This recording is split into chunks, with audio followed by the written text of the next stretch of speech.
ویلکم بیک خواتین و حضرات، روح رمضان میں ایک بار پھر خوش آمدید۔ آج نزول قرآن کے حوالے سے خصوصی پروگرام ہم پیش کر رہے ہیں آپ کی خدمت میں، اور ہمارے ساتھ تشریف فرما ہیں عالمی شہرت یافتہ محترم شیخ عادل الباز، محترم شیخ محمد کامل۔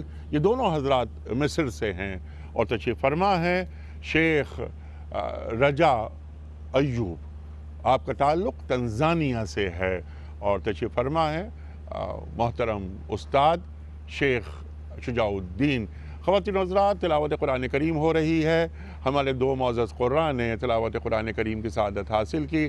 اس سے پہلے کہ میں شیخ رجا ایوب سے درخواست کروں، اس سے قبل میں چاہوں گا کہ وہ تلاوت قرآن کریم جو شیخ عادل الباز نے فرمائی، اور کیا آیات کا انتخاب کیا، شیخ صاحب کچھ گفتگو فرما رہے تھے اس سے قبل، من لم یحکم بما انزل اللہ فاولئک هم الکافرون فاولئک هم الظالمون فاولئک هم الفاسقون۔ اللہ اکبر۔ پھر میں نے ایک سوال یہ بھی رکھا تھا شیخ صاحب آپ کی خدمت میں، کہ یہ قرآن کریم جو آپ نے بات فرمائی، تلاوت کی آپ نے، وَنُنَزِّلُ مِنَ الْقُرْآنِ مَا هُوَ شِفَاءٌ وَرَحْمَةٌ لِّلْمُؤْمِنِينَ۔ تو یہ قرآن کریم شفا بھی ہے، رحمت بھی ہے، تو قرآن کریم میرے اور آپ کے لیے، ہم مسلمانوں کے لیے، اہل ایمان کے لیے کب شفا بنتا ہے اور کب رحمت؟ ارشاد۔ بسم اللہ الرحمن الرحیم۔ بڑا اہم نقطہ آپ نے پیش کیا انیس صاحب۔ دیکھیے، ایک بہت سادہ سی مثال ہے۔ اگر میرا اسٹمک ڈسٹرب ہونا تو بہترین سے بہترین غذا جو حفظان صحت کے اصولوں پر تیار کی گئی ہو، اس کو میں جتنا استعمال کروں گا میرے بگاڑ میں اور اضافہ ہو جائے گا۔ لیکن اگر میرا اسٹمک، میرا معدہ صحیح کام کر رہا ہے تو معمولی سی غذا بھی میرے لیے، میرے اعضائے جسمانی کے فنکشن کو اسموتھلی انجام دینے کے لیے کفایت کر جائے گی۔ قرآن حکیم کا معاملہ بھی بڑا عجیب ہے۔ قرآن فرماتا ہے سورۃ الشورى کی آیت نمبر 13 میں، وَيَهْدِي إِلَيْهِ مَن يُنِيبُ۔ اللہ ہدایت اسے عطا فرماتا ہے جو اللہ کی طرف رجوع کرنے والا ہو۔ سلمان فارسی رضی اللہ تعالیٰ عنہ کو ذہن میں لے آئیے، بس اشارہ ہی کافی ہے۔ کہاں ایک مشرک کے گھر میں، آتش پرست کے گھر میں، پوری قوم شرک میں ڈوبی ہوئی ہے، آگ کی پوجا پاٹ میں لگی ہوئی ہے، دل مطمئن نہیں ہے، طلب ہے، تڑپ ہے، اور ہوتے ہوتے محمد مصطفیٰ صلی اللہ علیہ وسلم کے قدموں میں پہنچ جاتے ہیں، ایمان کی دولت مل جاتی۔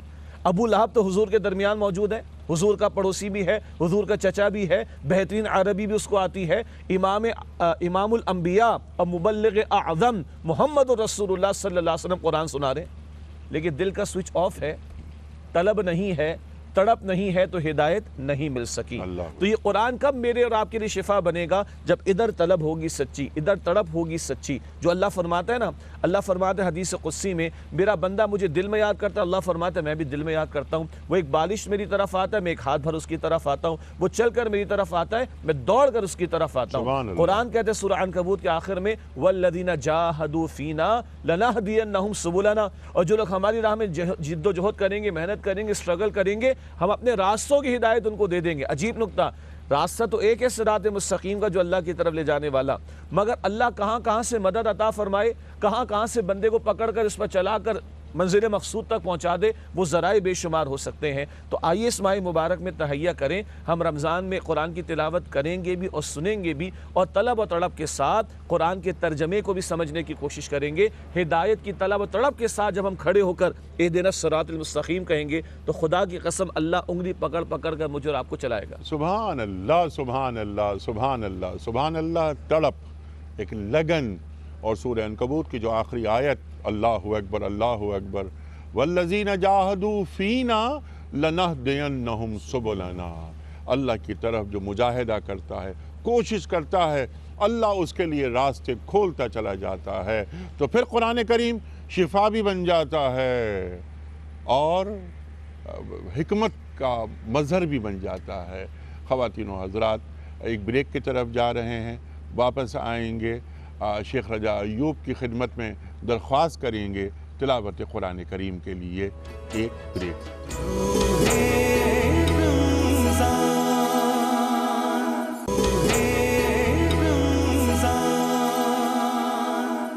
ویلکم بیک خواتین و حضرات، روح رمضان کے ساتھ ایک بار پھر ہم سب موجود ہیں۔ آج ہم نے نزول قرآن کے حوالے سے یہ خصوصی محفل سجائی ہے۔ اللہ تعالی ہماری اس کوشش کو اپنی بارگاہ میں قبول فرمائے۔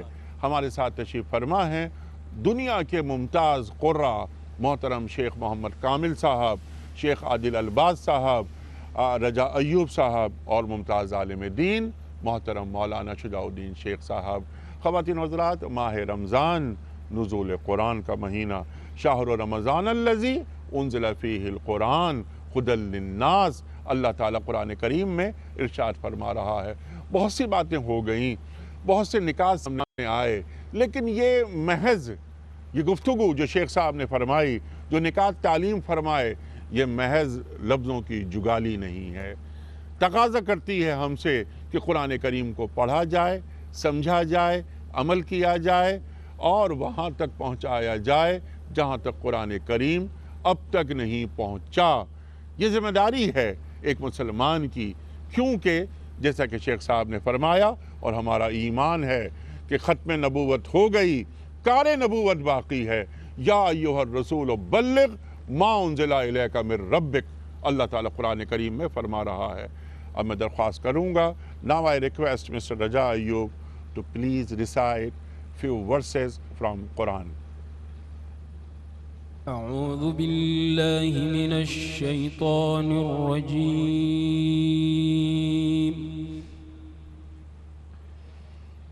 بسم الله الرحمن الرحيم.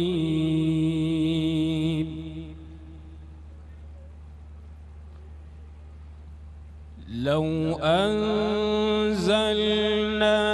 هذا القرآن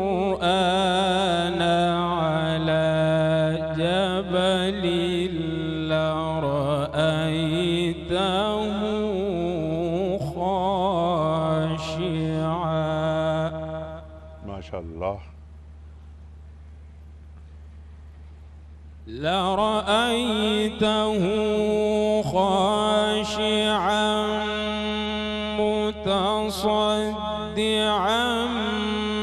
من خشية الله. الله أكبر. وتلك الأمثال نضربها للناس لعلهم يتفكرون.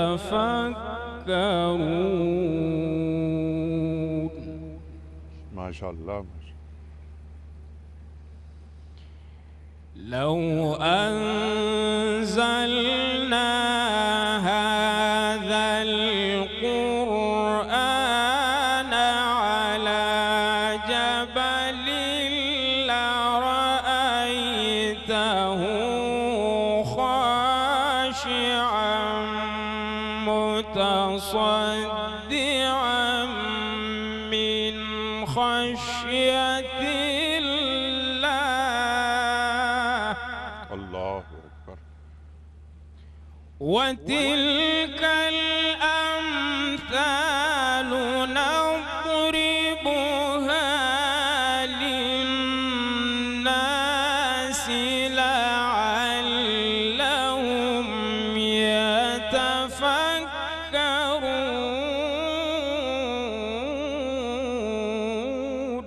ما شاء الله ما شاء الله.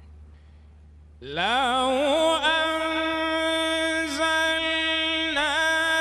هذا القرآن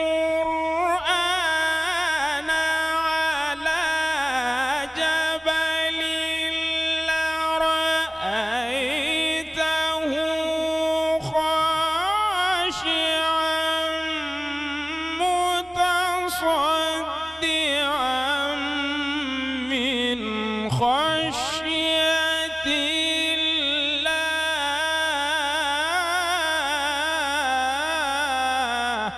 الله أكبر. الله أكبر.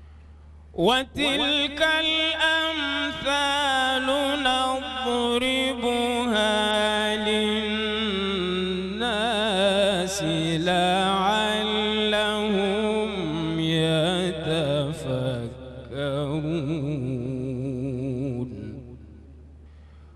هو الله الذي لا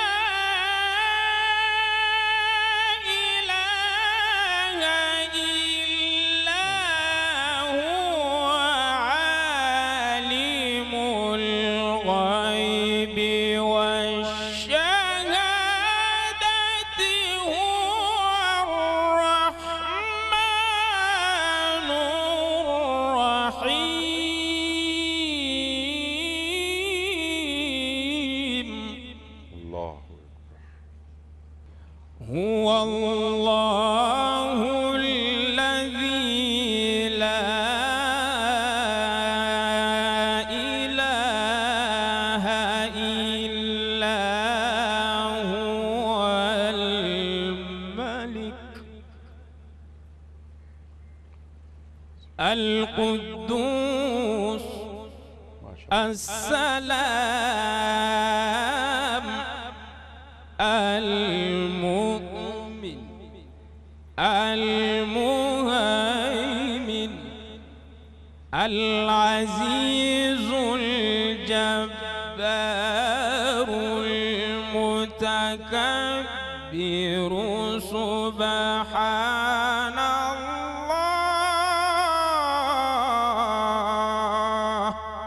ما شاء الله ما شاء الله. هو الله الذي لا إله إلا هو الملك القدوس السلام المؤمن المهيمن العزيز الجبار المتكبر سبحان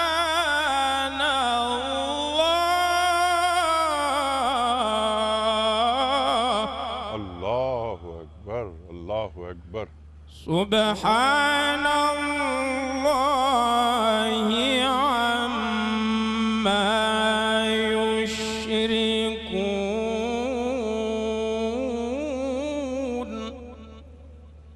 هو الله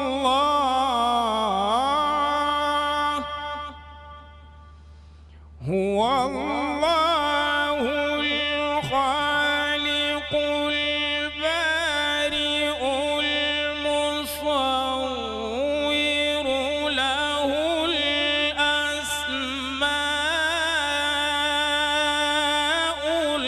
الحسنى